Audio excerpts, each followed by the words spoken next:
you know that feeling? That quiet, constant hum of anxiety, just beneath the surface of everything. It's not a loud siren or a clanging bell. It's more like the sound of a refrigerator running in a distant room. A vibration you've grown so used to, you don't even realise it's there. You can feel it in your chest when you wake up, a subtle tightness before your thoughts even begin to form. It's there as you scroll through your phone, a low-level static behind the noise of the world. It's the background music to your life, playing on a loop so endlessly that you've mistaken it for silence. It's the persistent, draining tension of being perpetually braced for something. Braced for impact, braced for disappointment, braced for the other shoe to drop, even on a perfectly sunny day. But what are we truly bracing for? It's not some random catastrophe. We are bracing for life to deviate from the plan. Deep down, we all carry an invisible map, a meticulously drawn, carefully guarded blueprint of how our life is supposed to unfold. We start drawing it as children, with faint pencil lines, sketched by the expectations of our parents and our schools. Then as we get older, we begin inking in the lines ourselves, a thick, confident line for a career path, a gracefully curving road for finding a partner, designated zones for happiness, for success, for buying a home. We laminate it with our hopes, fold it neatly with our fears, and place it in the most protected pocket of our being. This map becomes our most prized possession. We believe it keeps us safe. We believe it gives us direction. We believe it is the only thing standing between us and chaos. And here is the fundamental truth, the one we all sense but dare not acknowledge. The map is a fake. It is a complete and beautiful fabrication. We have drawn a detailed street guide for a world that is not a fixed city, but a living, breathing, flowing river. And we are exhausting ourselves day after day, trying to command the river to obey our pencil lines. Think of the sheer amount of life force that goes into maintaining this illusion. The endless planning, the constant worrying, the mental rehearsals of conversations, trying to predict every possible response. The sleepless nights spent analysing the past, desperately trying to find a formula to control the future. This is the source of the hum. It is the sound of a mind trying to build a dam out of sand. It is the friction between our rigid expectations and the fluid reality of what is. Every time something unexpected happens, a sudden job loss, a relationship that ends, a conversation that goes off script, it feels like a personal failing. We don't see it as the river simply flowing. We see it as a catastrophic tear in our precious map. And our first instinct is to panic. We frantically pull out our mental tape and glue, trying to patch the hole, to force the narrative back to the pre-drawn path. We tell ourselves this wasn't supposed to happen, as if our supposition held any real power over the currents of life. We live inside this plan, not inside our own lives. We experience the idea of a moment, rather than the raw, unfiltered moment itself. We are so busy consulting our map, checking our progress against its milestones, that we fail to notice the actual world around us. We miss the shimmering sunlight on the water. We miss the strange, beautiful flowers growing on the riverbank that weren't on our map. We miss the other people in their own boats, trying to signal to us to share a story or offer help. Our eyes are glued to a piece of paper that promises a destination, all while life itself is the journey. The water, the ever-changing scenery. This obsessive need for a map, This deep-seated craving for certainty is an outdated habit. It's a way of operating that we inherited, passed down through generations. It comes from a time when the world seemed to move more slowly, when the river's currents were perhaps a little more predictable. For our grandparents, maybe their maps worked more or less. You followed a certain path and it led to a familiar place, but the very architecture of how things work has changed. It is not just that the river is flowing faster. The nature of the water itself is different. Everything is interconnected in ways it never was before. A storm on one side of the world can create unexpected waves where you are instantly. The old rules no longer apply. Using that old map today is not just ineffective, it's a form of self-imprisonment. It makes you rigid in a world that demands flexibility. It makes you brittle in a world that requires you to bend. It closes you off from the vast amount of information that reality is constantly offering you. The subtle shifts in the current, the sound of waterfalls up ahead, the direction of the wind. We think the map is our shield against the terror of uncertainty. But what if the map is the source of the terror? The real anxiety we feel is not the fear of the unknown. It is the fear of our plan failing. We have become so identified with our map that we think we are the map. If it tears, we believe we are torn. If it proves wrong, we believe we are wrong. And so we defend it, we protect it, and we suffer for it, all while the river flows on, indifferent to our struggle, inviting us to simply join its dance. The greatest paradox is that the very thing we clutch for peace, plan, the certainty, the detailed map, is the very thing that generates that constant low-level hum of anxiety. It's the heavy stone we carry in our pockets while wondering why we find it so hard to stay afloat. So the question isn't about how we can draw a better, more accurate map. The question is, what would it feel like to finally admit that no such map can exist?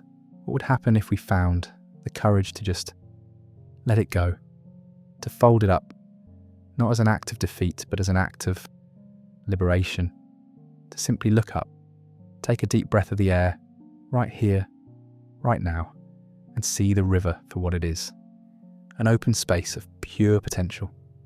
By the way, our shared space of light and awareness is on its way to 100,000 people. Thank you to everyone who subscribes and brings this moment closer. When you finally let the map go, the first thing you notice is the silence. That low frequency hum of anxiety, the one you had mistaken for the sound of your own mind, simply stops. The tension in your shoulders eases. The constant mental calculus of what if dissolves. And in this newfound quiet, you begin to hear for the first time. Not with your ears, but with your entire being.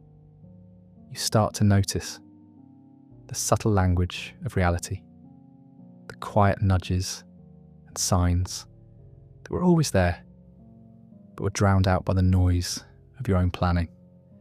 This is the great shift in perception. Uncertainty stops being a threat, a terrifying blank space on your map, and starts to become what it always was, an open field of pure information. It's a space where anything can happen, and therefore it's the only space where something new and truly wonderful can enter your life. Think about it in the most practical way. You are absolutely convinced that the only path to happiness is getting a promotion at work. Your entire map is designed around this single point. Every action, every conversation is geared towards this outcome. And one day, you're told it's not going to happen. Someone else got the job. According to the map, this is a disaster. It's a dead end, a failure. But if you have let the map go, it is simply a new piece of information. That door is closed. That's it. And because your attention is no longer frantically trying to pry that door back open, it is free to scan the rest of the room. You become available to the world again. So you go for a walk to clear your head, and you take a different route than usual. On that street, you run into an old acquaintance you haven't seen in years. They tell you they just started a new company, doing something you've always been secretly passionate about, and they're looking for someone. This isn't magic or fate in a storybook sense. This is how the architecture of reality works. The world is a vast network of connections, and it is constantly presenting opportunities. But you can only see the ones you are open to. As long as you are staring at your map, you are blind to everything else. Putting down the map is what allows you to look up and see the connections that are right in front of you. This leads to a completely different understanding of strength. We are taught that strength is being unyielding, like an oak tree that never bends. We build our plans like that, rigid, detailed, and unchangeable. But in a storm, the mighty oak is the first to be uprooted. The one that survives is the bamboo. It bends almost to the ground. It sways with the chaos of the wind, but it doesn't break. Its strength is in its flexibility. A person attached to a specific outcome is like that oak. They are brittle. When life presents a reality that doesn't match their plan, a breakup, a health issue, a financial setback, they shatter. Their whole identity, which was tied to the plan, falls apart. But a person who has found peace in uncertainty is like the bamboo. They have a direction, an intention, but not a rigid path. They can bend with the winds of change. They can adapt. They can learn. This flexible strength allows them to discover paths they never could have imagined. They might get pushed far off their original course, only to find a view that is more beautiful than anything their old map could have promised. This is where we must redefine peace. We have been sold a version of peace that is a destination, a quiet sunny beach at the very end of the map, where all the lines converge, all problems are solved, and the river of life finally stops flowing. We chase this illusion our whole lives, believing that peace is something we will get once everything is perfectly in order. But that place does not exist. The river never stops. And so, the real peace, the only sustainable peace, cannot be a destination. It must be a way of travelling. It's not the peace of having a perfect, unchangeable plan. It's the peace of trusting your ability to navigate.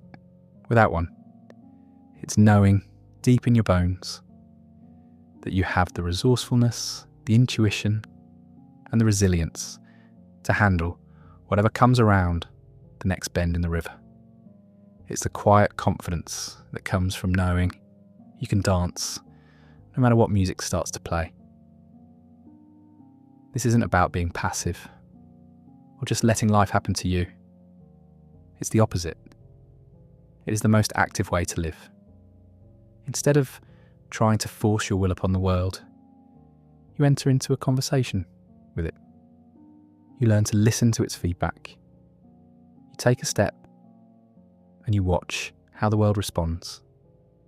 You pay attention to the coincidences, the feelings in your gut, the doors that open easily, and the ones that remain stubbornly shut. You stop trying to swim upstream and instead learn how to steer your boat within the current, using its power to take you places. This is the art of living in a state of flow, not a state of control.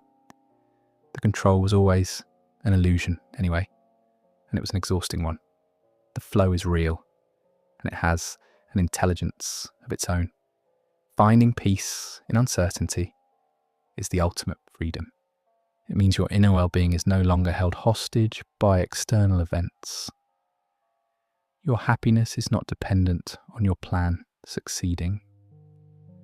Your calm is not dependent on the world being predictable. It becomes something you carry within you, a silent anchor in the flowing, unpredictable, and truly beautiful river of life. If this video changed something in you, write in the comments, "I will dance with what comes." Write it as your promise. Nobody